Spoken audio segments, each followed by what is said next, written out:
So Ash, tell us about your work. We understand you've got some video production work now with Coca-Cola, with McDonald's.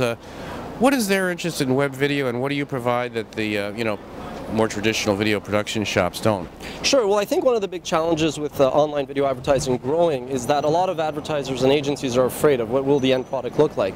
So WatchMojo.com, since 2006, we've produced a library of over 5,000 videos, evergreen, ad-friendly, short form. So a McDonald's or a Coca-Cola, basically they can take a look at our library and see more or less what they're going to get. So if McDonald's is running, let's say, a microsite on MySpace, and MySpace is looking to, add some content, well, they'll turn to us and sort of basically pay us, to license our videos for that microsite.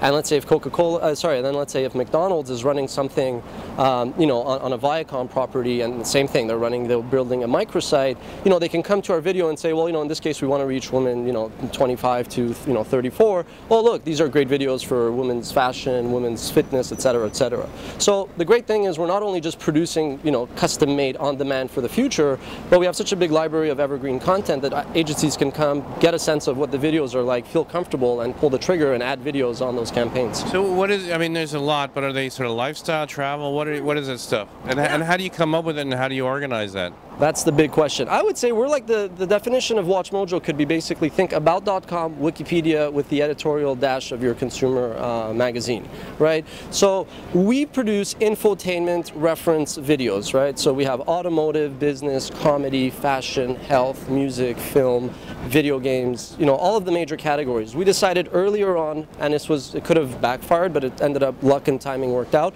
We decided to become a supplier to other media properties. So if you're running a fashion website and you want more fashion videos, you can give us a call and use some of our videos to reinforce what you're doing.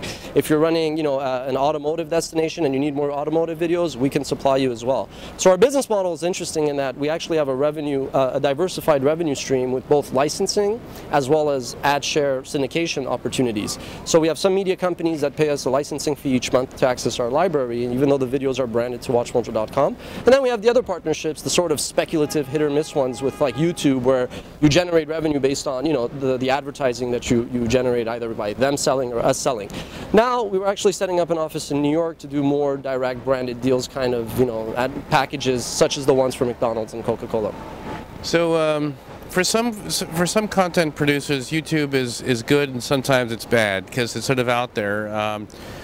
How does that work? What are your thoughts about that? And also making your videos available through a media RSS. Like, what are the sort of, for someone who has licensed quality content, what's the line between getting it out there and having your brand known and keeping it kind of closer and proprietary?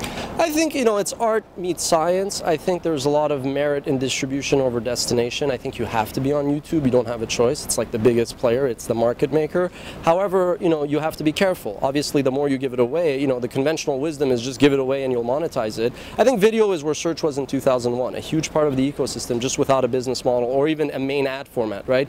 So I think, you have to be on YouTube, but that doesn't mean you need to be on every YouTube clone. You might want to be on Hulu because of the validation. Oh, look, I'm here alongside NBC, but doesn't mean you need to be on every other sort of Hulu clone. So I think you have to draw a very fine line. We made a decision back in 2008. We said we can no longer just give away our content for free. If you want to access the library, just pay us a licensing fee. It could be an annual, quarterly, monthly, whatever will make you sign on the dotted line. We want the business, we just can't give it away.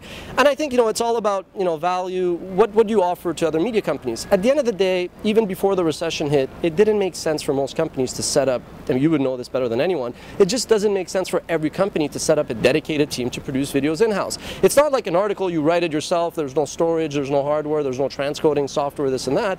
You really, really sometimes have to ask yourself, is it not better just to sort of outsource this, or just, the means to an end kind of thing?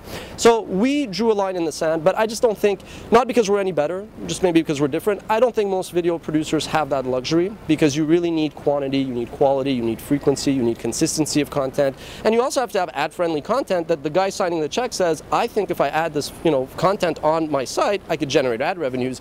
And most of our clients are well into renewing their third and second and fourth terms. So I think WatchMojo.com has that secret sauce that gets people what they want in terms of, you know, converting it to ad revenues for themselves. That's great. And you guys, have you raised money? You sort of self-starting? Is it profitable? Tell us a bit about the business. Sure. Well, we actually broke even in July. August, we dipped into the red because we're just growing a lot. We're doing these campaigns which require a bit more resources. We're going to be profitable again in September. I think we'll be profitable throughout the rest of 2009. My background was VP of ad sales for a company that got acquired by IGN Entertainment and News Corp. So I was fortunate enough to have some funds. I invested in myself. I think VCs have a big challenge with investing in content. I think a lot of them are intrigued because, you know, video is more media than technology, but most VCs really are very good at investing in technology. So whenever we've had discussions, you know, there's some sort of compromise and common ground in terms of, is this a fit? But in the end, we've just felt that if we grow a business and generate, you know, revenue from operations and reinvest them, we'll be better off. And like I said, I think we've already suffered through the painful early years. We're sort of fine now, and, you know, we'll see what the future holds. Very nice. Well, great to catch up with you. Thank you very much. All the best. Thank you.